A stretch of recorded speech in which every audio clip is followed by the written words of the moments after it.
Well, first of all, thank you, Rasika, for the introduction. And thanks to Sruti and Sruti board for giving me this opportunity. I really appreciate it.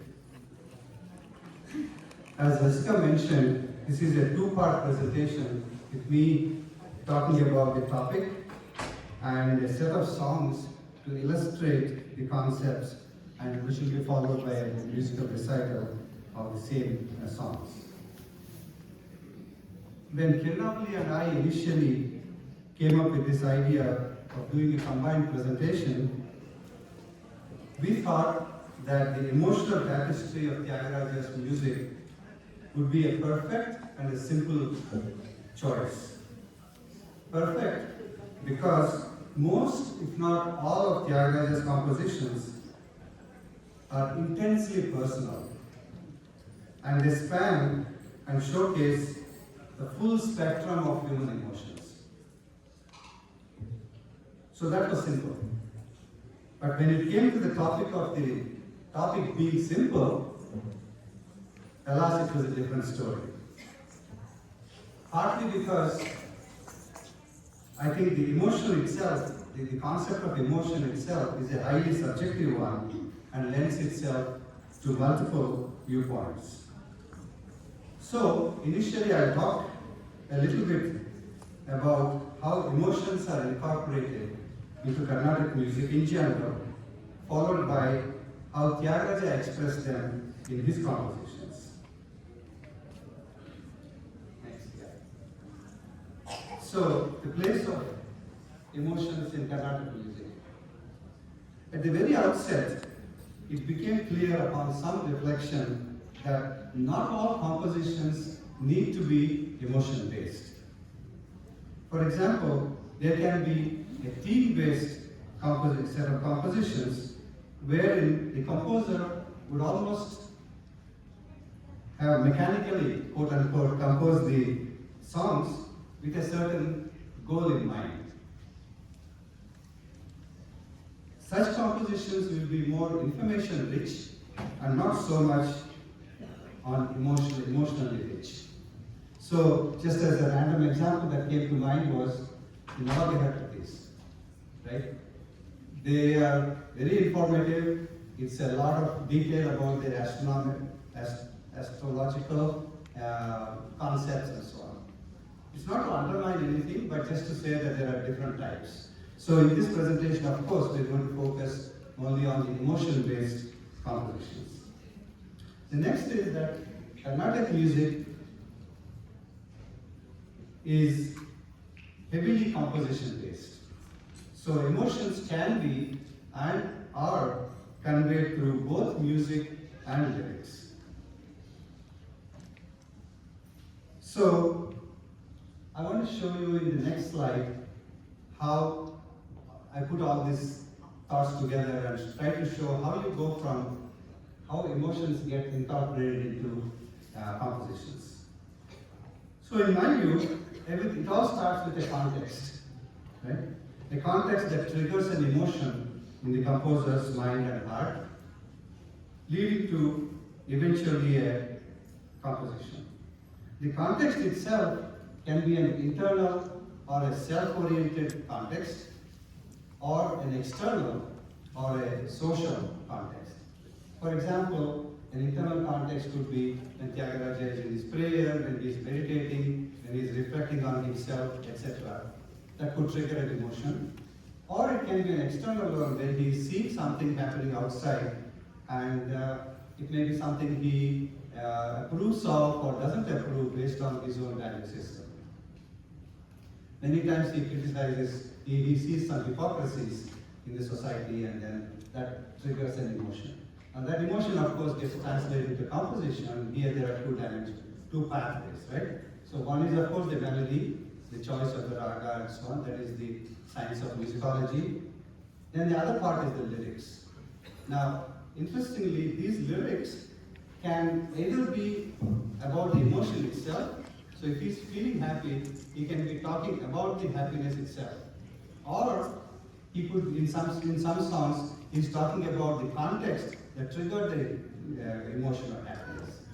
And that, of course, it does. So you can follow any path in this from top to bottom. It will result in certain type of composition. Next, please.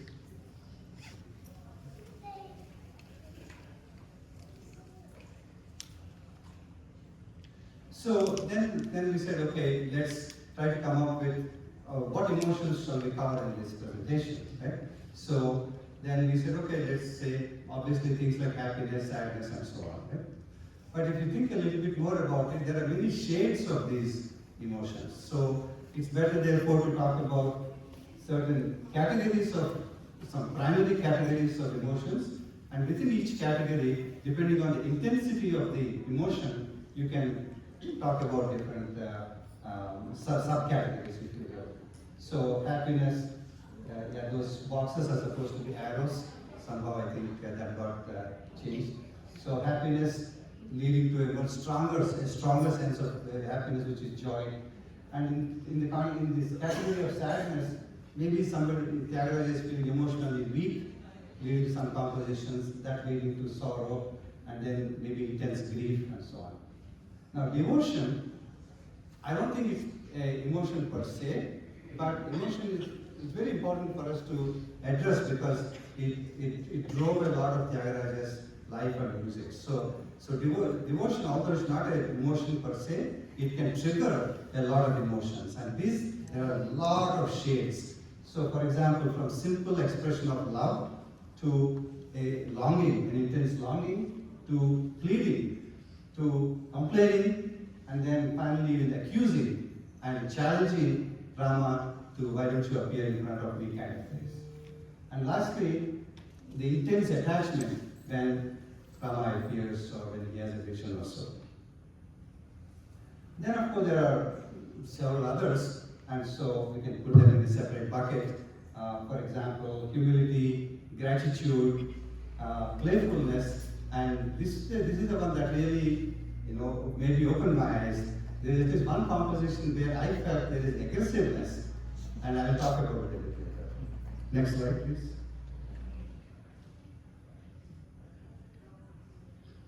So, based on those categories, Girnali and we discussed and came up with a set of 8 songs, which will be rendered in the next part, of course, to illustrate how these emotions are conveyed through both music and through lyrics. Okay? So I'll go through these the songs, right after this. But just to show the emotions we addressed were first helplessness and sadness, joy, and then the rest are devotion related, love, pleading, complaint, accusation, and attachment, and finally the social criticism. Okay? So yeah, let's move to the next one. So, it's natural to think that the lyrics and the raga of choice or the melody go hand in hand, right? So if it's happiness, you would think the lyrics are expressing happiness, and the chosen raga will also be a bright raga, for example.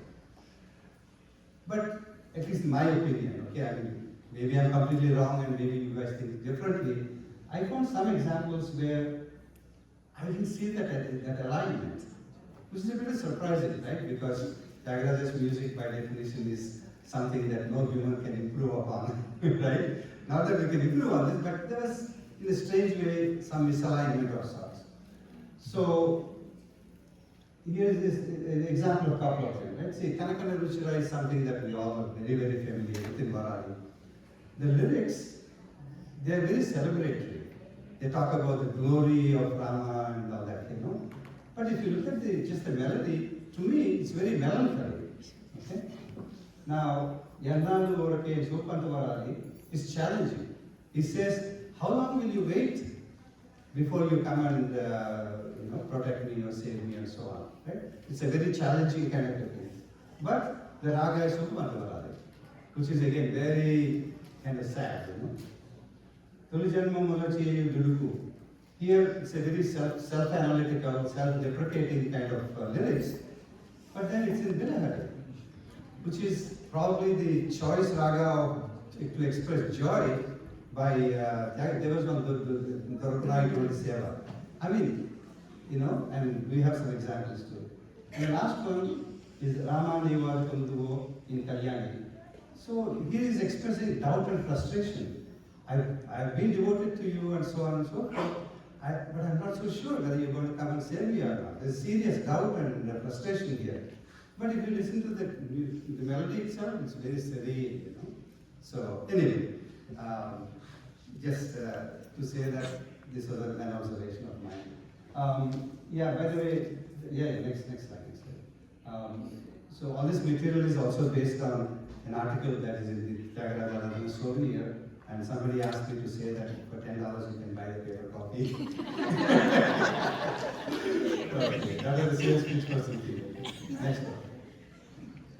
Alright, so now I'll briefly go through these 8 songs, just highlighting what emotions are conveyed by this and sort of some salient features. When Kenali and group will sing that, we'll also have line-by-line translations so that you can actually, simultaneously experience the emotions expressed through the lyrics and of course through the melody. So the first one that I started with, by the way, this order is something I've chosen to explain this emotional thing. It will be a different order when they present it because musically it has to stitch properly. So, helplessness and sadness, Neenendu Velukudura Hari in Karnataka. Now, most of you, if not all of you, know that there is an anecdote in Thyagaraja's life where his brother at one point became jealous of him and he supposedly took the idols that he was worshipping and threw them off into the river Kaveri, right? Now, he didn't know that, Thyagaraja didn't know where they were thrown off to, but obviously he was in deep grief, right? He was lamenting, he couldn't find them, and so you can only imagine, the attachment he has to Rama, and suddenly such a thing happens. In that state, he composed this song, right? So the lyrics, again, like I said, line by line, we'll see it later on, but the lyrics convey an intense grief, and he says, I don't know where to look for you. I've searched everywhere, I can't find you, I can't live without seeing you, and so on. So this is the song they've chosen to showcase the sadness and emotion. Next one. Now the opposite, the joy. In fact, the same context, right? So at one point he does find the idols. And now you can imagine just the reversal of emotions, right? From intense grief to intense joy. And Kanugontini Sriramani. So I've seen you today, I found you, right? And again, this is in Belagari. A very cheerful, very bright father, right? So this is something you will hear also. Next one.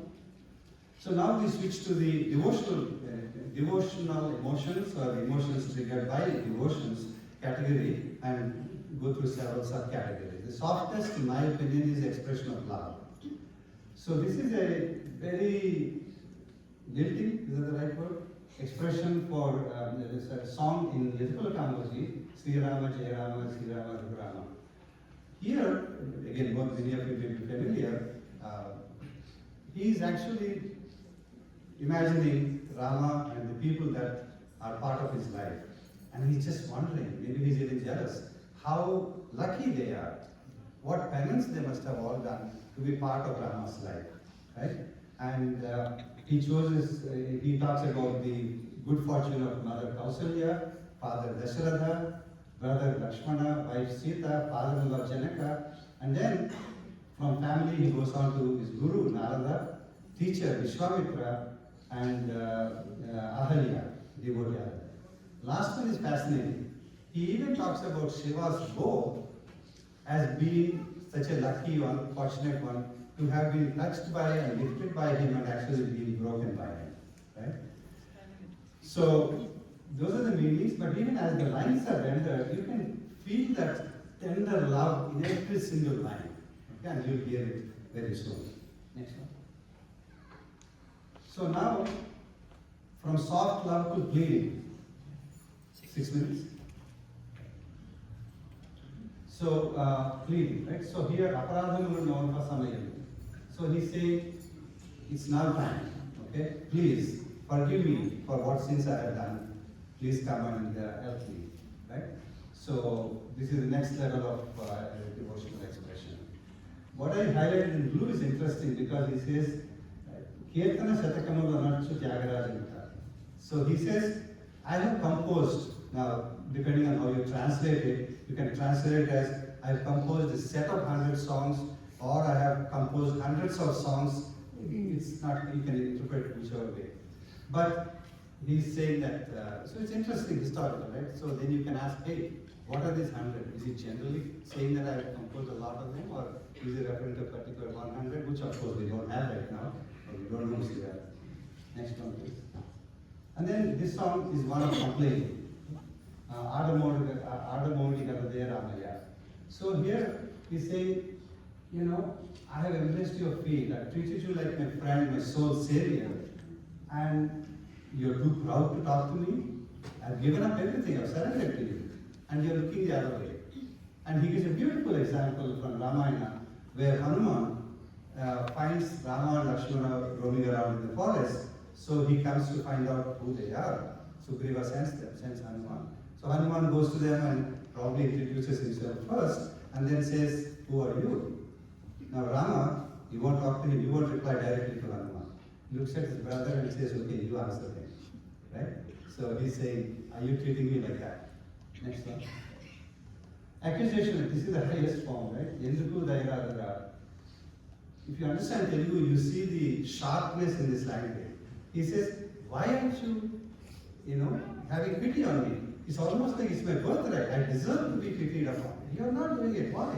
Like that, And then he says, hey, maybe you're lost in your own, royal celebrations and you're forgetting me or something.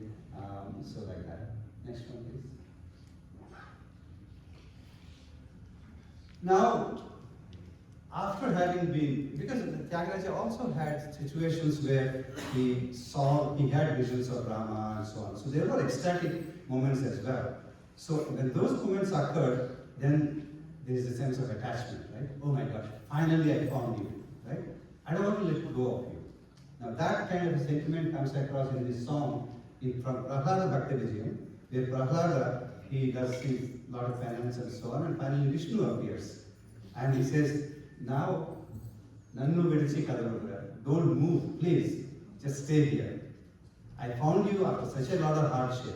And then he gives a lot of beautiful examples. He says, like, intense scorching heat, somebody is completely parched and he finds water, how he feels, Or, there is a diver who dives deep into the sea, holding his breath to find that pearl.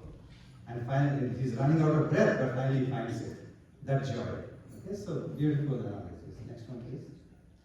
Social criticism, now there are plenty. Okay, Thyagaraja, he complains a lot. Okay, in my opinion. So he's talking about fake people who are pretending themselves to be masters of music and raga, laya, and all that stuff. But he says they don't know the fundamental, they don't know the core of music. So, for example, he said they haven't internalized the distinctions between what is swara, jati, murchana, and so on. But even the other one, in a philosophical way, they don't understand this whole idea of nada that comes from your human body, and that it is actually the same as okara, right? So, going to philosophical heights. So, and then those will be rendered. Then I just said that these are the miscellaneous categories, humility and so on. So, Endra Mohan Baba, this is a universally known, brilliant song. You can see utmost humility there.